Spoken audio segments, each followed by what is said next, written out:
This is brand Hindustan. This is brand Modi. ये बात है दो मुल्कों की जो एक साथ मार से वजूद में आए और एक ही साथ आजाद हुए, लेकिन उन दोनों मुल्कों के प्राइम मिनिस्टर्स ने कल अपने अपने फेसबुक पे क्या शेयर किया। एक तरफ नरेंद्र मोदी ने शेयर किया, ISRO को कंग्रेचुलेट किया, दूसरी तरफ मियां शहबाज शरीफ के फेसबुक पे क्या था, आटे की लाइन का जायजा ले रहे हैं कि आटा सही रेट पे मिल रहा है। अगर इंडियंस की बात की जाए तो असद कैसर ने कहा कि इंडियंस जो है वो बैनुल अक़वामी सतह पर अपनी इज्जत मनवा चुके हैं और बाहर की कंट्रीज में, खास तौर पे गल्फ कंट्रीज की बात की जाए तो इंडियंस की जो है वो बहुत ज्यादा इज्जत है। इजाजत दें तो मैं आपको बताऊं, हमारा चांद नहीं एक दिन निकलता, वो चांद पे पहुंच गए अभी तो हम इस पे। ये बड़ा अच्छा कमेंट है, हमारा चांद नहीं मिलता, हमें अगले चांद पे पहुंच गए।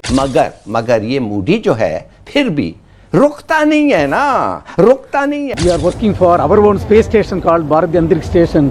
The first module is already approved, and then we have to establish the space station by 2035. और हमारा पड़ोसी नेबरिंग कंट्रीज हिंदुस्तान चांद के बाद अब उनकी जो नेक्स्ट डेस्टिनेशन है। ISRO chairman V Narayanan has said that India is working towards establishing its own space station. लेकिन जब साथ में हम दूसरे कंट्रीज को, जो हमारे साथ दीवारें जिनकी जुड़ी हुई है, जिसमें अफगानिस्तान एक वो मुल्क है जो 50 साल से जंगज़दा रहा है, तो वहां पे भी कुछ ना कुछ हमसे बेहतर स्टेबिलिटी हमें नजर आती है। दुनिया कमर्शलाइजेशन की तरफ जा रही है, इंडस्ट्रियलाइजेशन की तरफ जा रही थी, हम जो है फैक्ट्रियां बंद करके जो है बस एक ही फैक्ट्री चलाने की कोशिश कर रहे थे, तो यकीनन उनका जो लेवल है वो काफी हाई है। दोस्तों, एक तरफ हमारा भारत चांद और सूरज के बाद अंतरिक्ष में अपना खुद का स्पेस स्टेशन बनाने जा रहा है, और वहीं दूसरी तरफ पाकिस्तान में अभी तक आटे की लाइन ही खत्म नहीं हो रही है। आज की इस वीडियो में देखिए कैसे भारत की इस ऐतिहासिक छलांग को देखकर पाकिस्तानी मीडिया और वहाँ के एक्सपर्ट अपना सर पकड़ पकड़ कर रो रहे हैं। दोस्तों, जैसा कि वीडियो के स्टार्टिंग में आपने सुना ही होगा, पाकिस्तानी मीडिया खुद चीख चीख कर बोल रही है, this is brand Hindustan, this is brand Modi. दोस्तों, इसरो ने साफ कर दिया है कि 2035 तक भारतीय अंतरिक्ष स्टेशन पूरी तरह से तैयार हो जाएगा, और ये सुनकर पाकिस्तान को समझ नहीं आ रहा है कि वह अपनी किस्मत पर रोए या फिर बैठकर भारत को टोंट मारे। दोस्तों, एक तरफ भारत की गगनयान मिशन और स्पेस स्टेशन की तैयारी जोरों पर है, और वहीं दूसरी तरफ पाकिस्तानी अवाम और जर्नलिस्ट खुद बता रहे हैं कि उनके यहाँ हर चीज उलट पुलट हो रही है। राजनीतिक अस्थिरता, सड़कों पर हड़तालें, इंटरनेट बंदी, और तो और इनका IT सेक्टर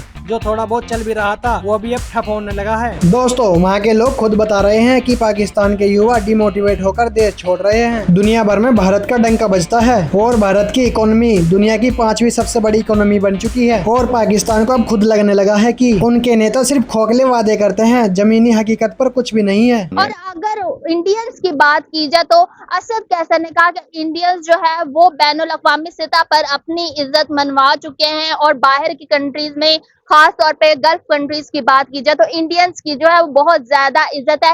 पार्लियामेंट में खड़े होके एक पाकिस्तानी होने के बावजूद उनके इस बयान पर पाकिस्तानी अवाम क्या राय रखती है, अवाम से ही पूछते हैं। अस्सलाम वालेकुम। वालेकुम सलाम। सर, क्या नाम है? मोहम्मद इरफान नाम है जी मेरा। अच्छा सर, क्या कहना चाहेंगे? सबसे पहले असद कैसर ने बयान दिया, आपको लगता है किस हद तक ये दुरुस्त है? अच्छा, इस बारे में ये कहना चाह रहा हूँ कि ऑल दो कि मैं फॉर द टाइम बिंग यही नहीं समझता कि हमारी parliament as compare to India के इतनी जमहूरियत हमारे यहाँ है, जितनी जमहूरियत का जो सिचुएशन इस वक्त हमारे यहाँ लैग कर रही है चीज़ों की, और जमहूरियत की तरफ को बिल्कुल डी वैल्यू किया जा रहा है, जमहूरियत की जो वैल्यूज को है उसको मद्देनजर नहीं रखा जा रहा। तो उस सिलसिले में कहना चाहूँगा, ठीक है, चलें, किसी ना किसी ने बात तो की है एटलीस्ट पाकिस्तानियों के बारे में। सबसे पहले जो कि यंग पीपल्स के लिए, यंगर जनरेशन के लिए कोई बात ही नहीं कर रहा है। इस वक्त करंट जो सिचुएशन है, पॉलिटिकल इंस्टेबिलिटी है पाकिस्तान में, जिसकी वजह से उसके ऊपर बात ही नहीं हो रही।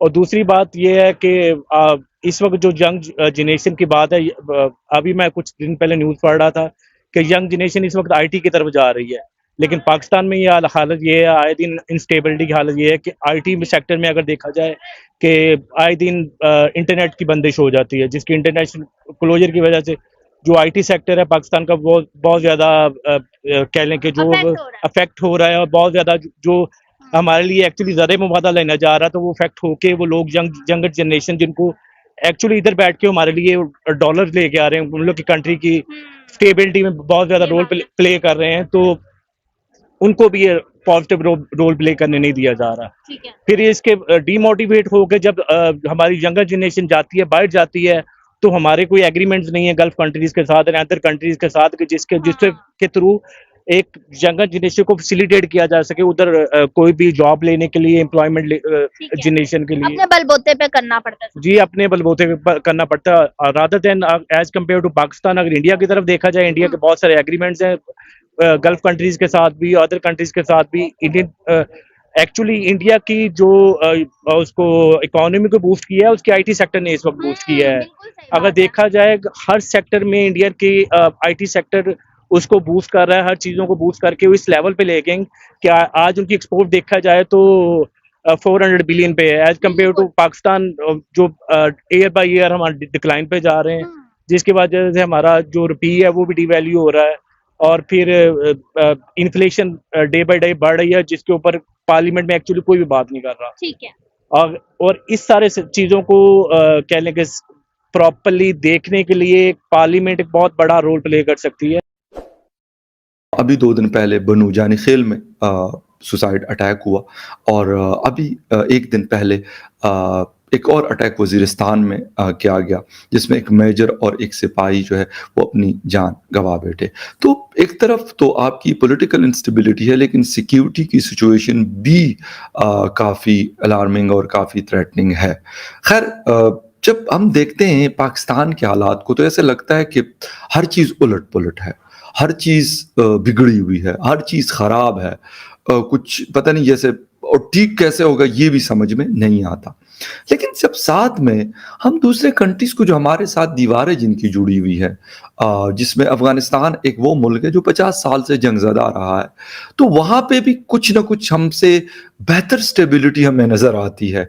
ईरान जहाँ पे 10-15 सालों से मुख्तलिफ सैंक्शंस हैं, उनकी इकॉनमी हमसे बेहतर परफॉर्म करती हुई, सिक्योरिटी की सिचुएशन काफ़ी बेहतर है वहाँ पे, और लोग जब वहाँ पे आप उनकी रोड्स, रेलवेज और बाकी चीज़ें देखते हैं तो इंसान हैरान और परेशान हो जाता है कि यार ये पता नहीं कैसे मेंटेन करते हैं।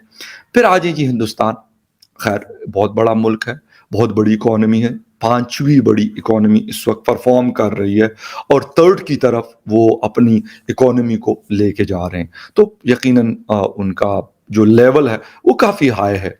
अच्छा, वो क्या कर रहे हैं? उसने लैंड किया और दुनिया ने उसको लाइव टेलीविजन स्क्रीन्स पे देखा, इंक्लूडिंग हम पाकिस्तानियों के। तो फिर हमें लगा नहीं यार ये तो मजाक नहीं कर रहे थे, ये तो वाकई में इन्होंने ये सारा कुछ बनाया। दूसरी तरफ पाकिस्तान में क्या हो रहा है? पाकिस्तान में शटर डाउन है आज, पेशावर से लेके कराची तक और कराची से लेके गवादर तक पहिया जाम हड़ताल है और लोग प्रोटेस्ट कर रहे हैं रोड्स पे, इलेक्ट्रिसिटी के हवाले से, इन्फ्लेशन के हवाले से, और बहुत सारी ऐसी टैक्सेस हैं जो नाकाबिले बर्दाश्त है।